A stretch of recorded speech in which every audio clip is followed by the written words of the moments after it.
boa tarde. Durante este período de pandemia, ficar em casa pode potencializar o consumo de álcool. Isso sem falar nas notícias falsas que circulam na internet, afirmando que bebida alcoólica ajuda a combater o coronavírus. No Jornal da Justiça de hoje, vamos falar sobre a recomendação da Organização Mundial da Saúde para que os países diminuam a venda de bebidas alcoólicas. E você vai ver também. Ministro do STF pede informações ao Executivo sobre medidas de proteção à população contra o coronavírus. O governo federal tem 5 dias para apresentar ao ministro Alexandre de Moraes quais as medidas estão sendo adotadas efetivamente no país. Com autorização da Justiça, Polícia Federal cumpre mandados de busca e apreensão na Paraíba. As investigações apuram supostas fraudes cometidas na compra de livros com orientações sobre o combate ao coronavírus. E ainda, na reportagem especial sobre o aniversário de Brasília, as preciosidades encontradas na capital do país. Imagina visitar uma pirâmide no plano piloto.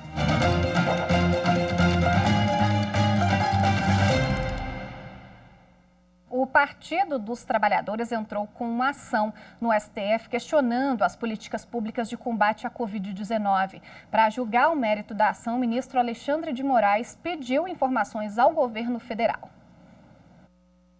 Na ação, o partido pede que o STF reconheça a inconstitucionalidade da postura do governo federal em relação à situação de saúde no país provocada pela pandemia. Quer que o governo amplie a realização de exames de detecção do vírus e não apenas em pacientes graves e que não seja estimulado o uso de medicamentos que não têm eficácia comprovada no tratamento contra a Covid-19. O governo federal tem 5 dias para apresentar ao ministro Alexandre de Moraes quais as medidas estão sendo adotadas efetivamente no país, inclusive sobre a flexibilização do isolamento social. Com essas informações, será julgado o mérito da ação. Supremo Tribunal Federal nega pedidos para liberar normas que restringem funcionamento de postos de combustíveis em municípios de São Paulo. As decisões são dos ministros Dias Toffoli e Edson Fachin. O ministro Dias Toffoli negou o pedido da Prefeitura de Jundiaí, em São Paulo, para limitar o funcionamento de postos de combustíveis entre 7 horas da manhã e 7 da noite de segunda a sábado. O argumento do município foi de que a restrição iria ajudar nas ações de enfrentamento ao novo coronavírus. Segundo a decisão, um decreto federal coloca o setor de gasolina, etanol, diesel e outros derivados do petróleo na lista de serviços essenciais à população. Toffoli lembrou que, apesar de o STF ter afirmado na semana passada que municípios também têm competência para adotar medidas contra a Covid-19, as ações precisam ser coordenadas.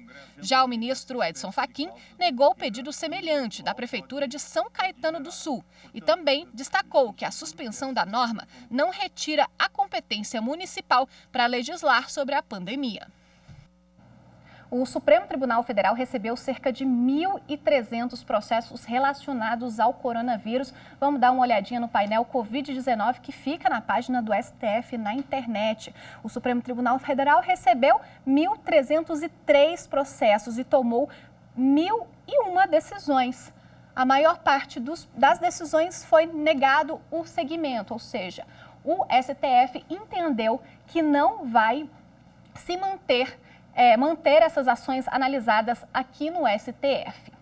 Bom, e o Supremo Tribunal Federal também começou a analisar ações que questionam a tramitação de medidas provisórias durante a pandemia do novo coronavírus. O julgamento foi interrompido porque o presidente do Supremo, ministro Dias Toffoli, pediu mais tempo para entender melhor os processos. Os ministros do Supremo Tribunal Federal iniciaram a análise de 2 ações relatadas pelo ministro Alexandre de Moraes. Ambas tratavam do funcionamento do Congresso Nacional durante a pandemia da Covid-19. Por isso, foram julgadas em conjunto. Numa delas, o PP questiona as deliberações do Legislativo feitas por sessões à distância. Em outra, a Presidência da República pede a suspensão dos prazos de tramitação das medidas provisórias enquanto vigorar o estado de calamidade pública. Após informações prestadas pela Câmara e pelo Senado, o relator autorizou que durante esse período o Congresso analise as MPs diretamente no plenário das casas, com parecer de um deputado e um parecer de um senador, em substituição à análise em comissão mista. No julgamento, o representante do Senado defendeu que os atos praticados pelo Legislativo por meio de sessões remotas não só aceleram a análise das matérias, como também estão em acordo com a Constituição. Além disso, ele argumentou que não há previsão legal para a suspensão dos prazos das MPs. Pedido de suspensão do prazo para o Congresso Nacional apreciar as medidas provisórias em período diverso do recesso, além de não encontrar respaldo na Constituição Federal, importaria em verdadeira transformação das medidas provisórias no antigo decreto-lei, afastando a necessidade de sua apreciação pelo Poder Legislativo para conversão ou não em lei. Em seu voto, o ministro Alexandre de Moraes voltou a negar o pedido do PP para impedir as deliberações por meio de sessões remotas e da Presidência da República para suspender os prazos para a votação das medidas provisórias. O relator da ação reforçou o seu entendimento sobre a necessidade de um trâmite excepcional durante a pandemia do novo coronavírus. As medidas provisórias sejam instruídas perante o plenário da Câmara dos Deputados e do Senado Federal, ficando excepcionalmente autorizada a emissão de parecer em substituição à comissão mista por parlamentar de cada uma das casas, designado na forma regimental, bem como que em deliberação nos plenários da Câmara dos Deputados e no Senado Federal, operando por sessão remota, as emendas e requerimentos de destaque possam ser apresentados à mesa na forma e prazo definidos para funcionamento do SDR, Sistema de Deliberação Remota em cada casa. Para o ministro Edson Fachin, as sessões remotas estão de acordo com a legislação. No entanto, ele divergiu do voto do relator. Para Fachin, a substituição da análise em comissão mista por pareceres de deputados e senadores fere o texto constitucional. Nesse sentido, o argumento consequencialista da inviabilização não me parece fazer-se presente, eis que o próprio plenário daquela Casa Legislativa está a se reunir, muito mais de órgãos fracionários, como, aliás, tem sido feito no Supremo, com o funcionamento regular já das duas turmas. O ministro Luiz Roberto Barroso abriu nova divergência. Ele entendeu que os atos que alteraram os procedimentos de análise das medidas provisórias no parlamento não deveriam sequer ser questionados por terem ocorrido após a apresentação da ação no Supremo, mas acompanhou o relator no indeferimento dos pedidos. Este ato conjunto da Câmara e do Senado, editado posteriormente à cautelar do ministro Alexandre de Moraes, já nasce com presunção de legitimidade e validade e com aptidão para produzir a plenitude dos seus efeitos, até que, se quando ele venha a ser impugnado e, eventualmente, se comine de nulidade alguma das suas cláusulas. 4 ministros acompanharam o voto do relator Alexandre de Moraes. Outros 2 votaram com o ministro Edson Fachin e mais um se alinhou ao voto do ministro Luiz Roberto Barroso. O julgamento foi suspenso com o pedido de vista do presidente do Supremo, ministro Dias Toffoli. E daqui a pouco os ministros se reúnem para mais uma sessão plenária por videoconferência. Vamos ver a previsão de pauta de julgamentos. Na sessão plenária por videoconferência desta quinta-feira, todos os julgamentos previstos na pauta original tratam da pandemia da Covid-19, sob o tema Separação de Poderes e Federação. São referendos em medidas cautelares em ações diretas de inconstitucionalidade, onde são questionadas medidas trabalhistas durante o período da pandemia. Mais informações sobre a pauta de julgamentos no site do Supremo Tribunal Federal, stf.jus.br. E quem detalha os processos para a gente é Gisele Reis, consultora jurídica da TV Justiça. São 7 ações diretas de inconstitucionalidade, mas todas elas questionando a medida provisória 927, que veio flexibilizando regras trabalhistas com o fim de manter os vínculos empregatícios, de manter o contrato de trabalho. Então, essas 7 ações diretas de inconstitucionalidade, elas foram ajuizadas e tem como relator o ministro Marco Aurélio.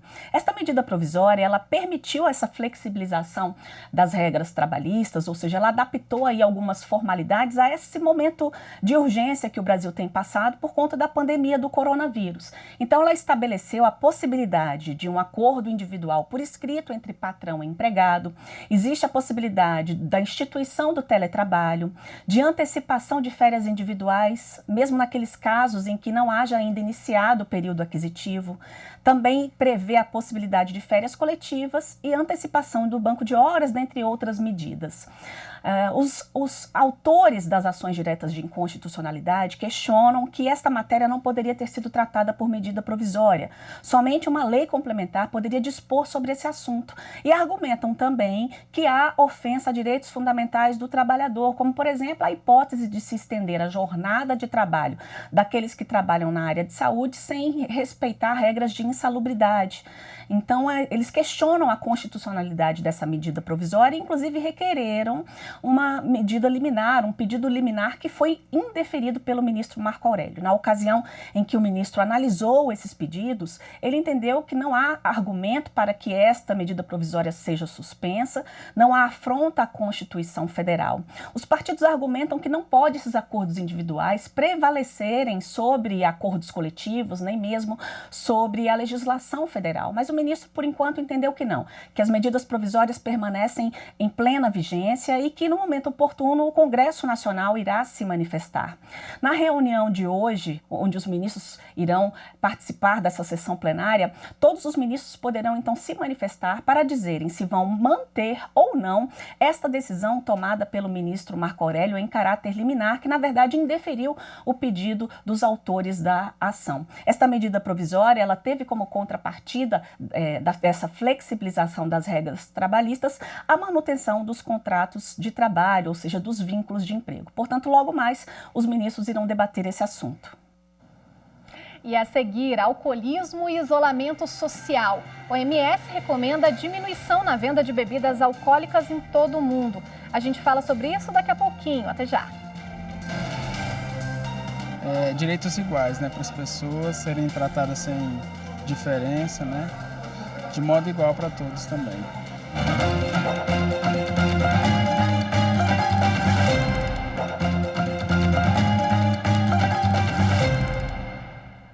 Por causa do avanço do novo coronavírus no Rio de Janeiro, o Poder Judiciário determinou que uma empresa de respiradores entregue equipamentos para a Prefeitura do Rio em caráter de urgência.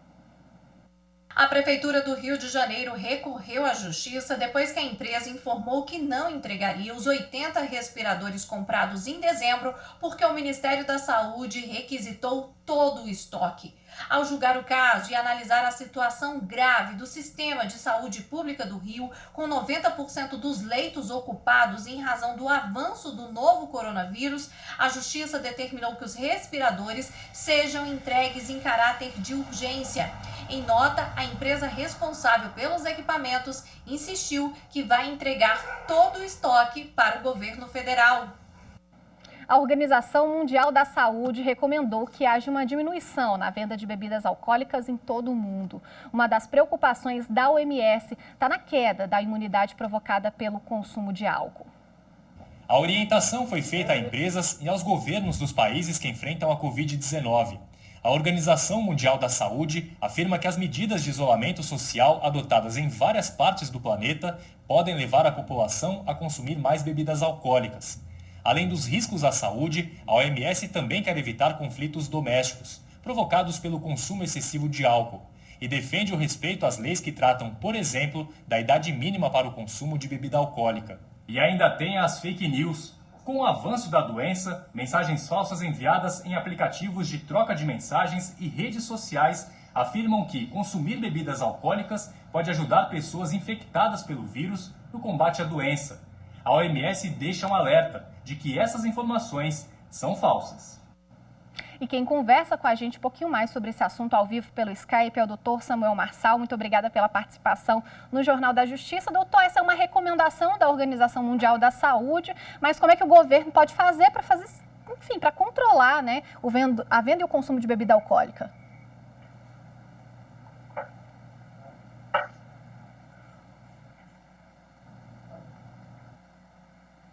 Olá, bom dia, boa tarde já a você e a seus ouvintes, é um prazer participar com vocês. Bom, primeiro ponto, é importante observar que uma recomendação da OMS, ela vai estar sujeita ao filtro da autoridade, da soberania, né, e do sistema de políticas públicas de cada país que recebe essa recomendação. Obviamente que cada estado tem o seu sistema de acompanhamento, controle e seus organismos reguladores ou seus órgãos reguladores.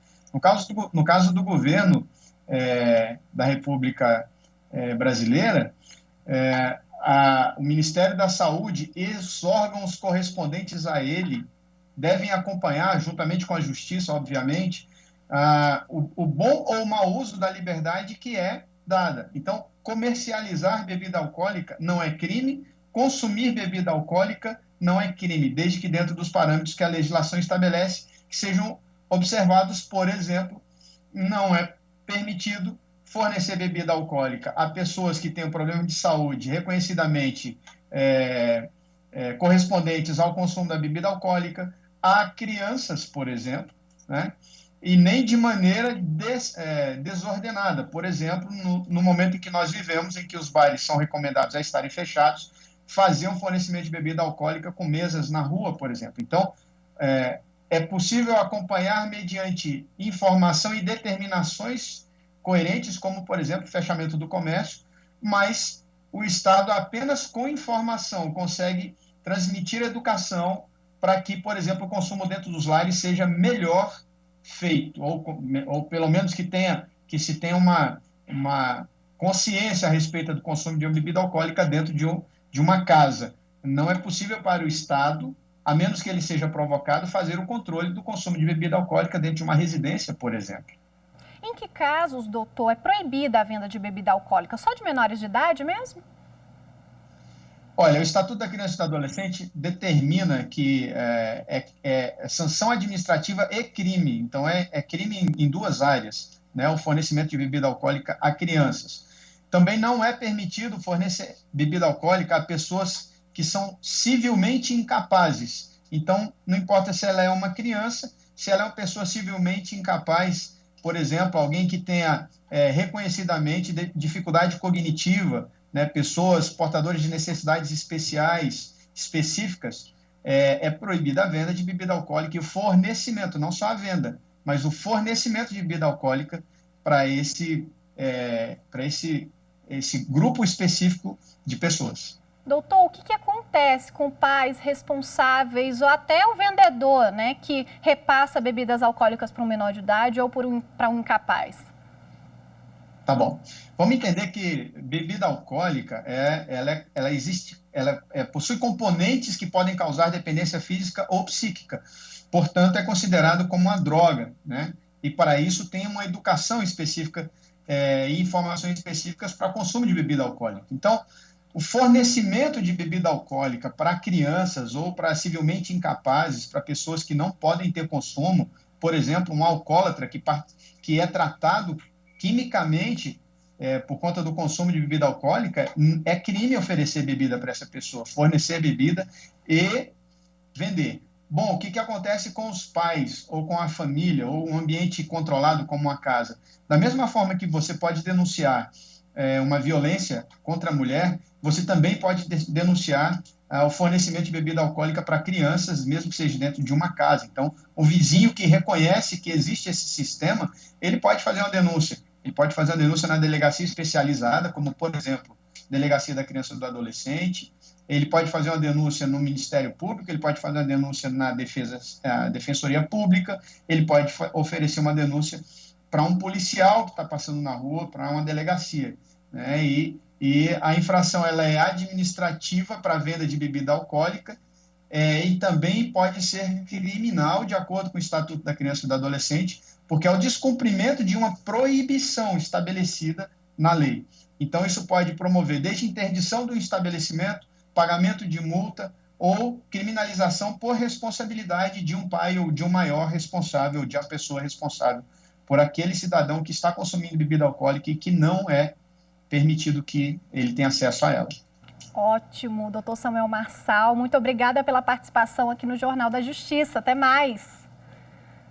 Mais uma vez eu agradeço, fiquem bem, se cuidem. E veja a seguir, a operação apura irregularidade na compra de livros no município de Aroeira, na Paraíba. Os detalhes em instantes, continua com a gente. É tratar as pessoas como elas devem e merecem ser tratadas, respeitando aí a condição e a característica de vida de cada pessoa. Acho que é por aí.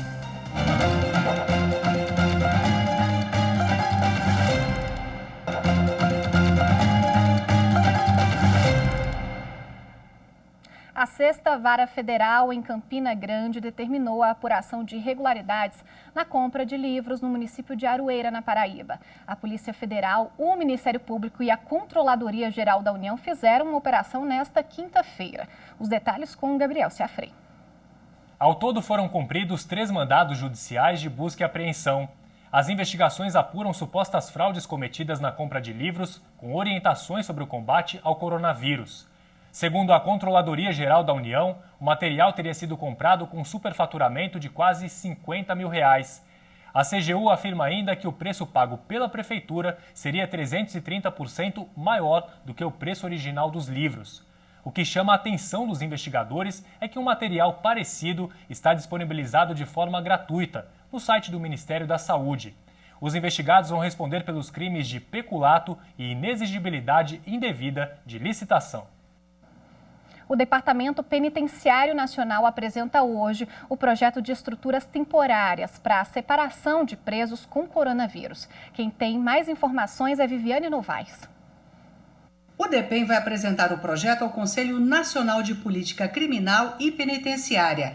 As estruturas temporárias são para separar os presos novos, os que estão com sintomas de coronavírus e os que precisam de atendimento médico. Essas estruturas são parecidas com as dos hospitais de campanha, como pré-moldados, barracas de campanha e também contêineres climatizados, que são muito usados na construção civil.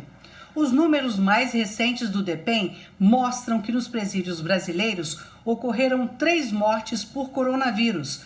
97 presos estão contaminados e há 130 casos suspeitos. Que Brasília é uma cidade preciosa, ninguém pode negar. A capital do país completou 60 anos e já carrega com ela há muito tempo o título de Patrimônio da Humanidade. Mas a gente foi mais a fundo. Eu encontrei pelas cidades alguns itens muito valiosos que só podem ser encontrados por aqui. Vamos ver juntos agora. Patrimônio Cultural da Humanidade. Brasília faz jus ao título. Quem coloca os pés aqui se encanta. A capital do país é realmente um museu a céu aberto. Cada caminhada é um passeio pela história. Obras de Oscar Niemeyer, Bruno Jorge, Mariane Peretti, tudo pertinho dos olhos e das mãos. Mas não é só em espaços públicos que tem coisas valiosas, não. Brasília guarda nas entranhas preciosidades de tirar o fôlego. Você consegue acreditar que aqui tem quase 70 barras de ouro? Quando a gente olha assim, só vê uma pedra, mas ela é a maior pepita em exposição do planeta. Veio de Serra Pelada, no Pará, conhecida pelos garimpos e por ter enriquecido muita gente. Por ser tão valiosa, pode ser visitada no Museu do Banco Central. A gente tem uma peça com quase 57 quilos em ouro. Então as pessoas, o ouro, ele desperta muita curiosidade do cidadão. Imagina visitar uma pirâmide no plano piloto. Esse é o Templo da Boa Vontade e o ritual por aqui é energizante, no sentido literal da palavra.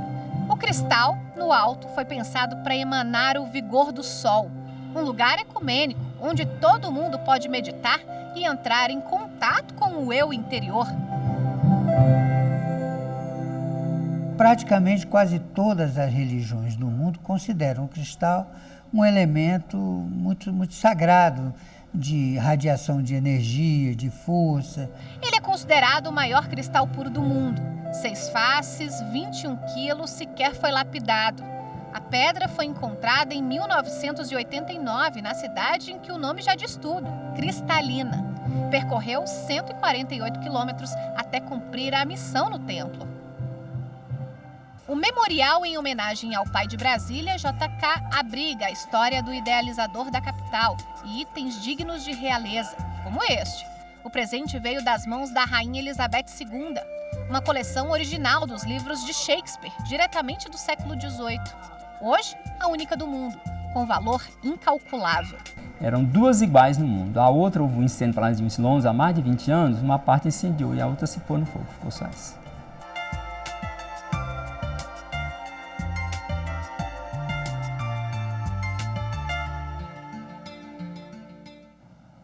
O Jornal da Justiça fica por aqui. Muito obrigada pela companhia e continue na programação da TV Justiça, porque logo mais tem transmissão ao vivo da sessão plenária do Supremo Tribunal Federal por videoconferência.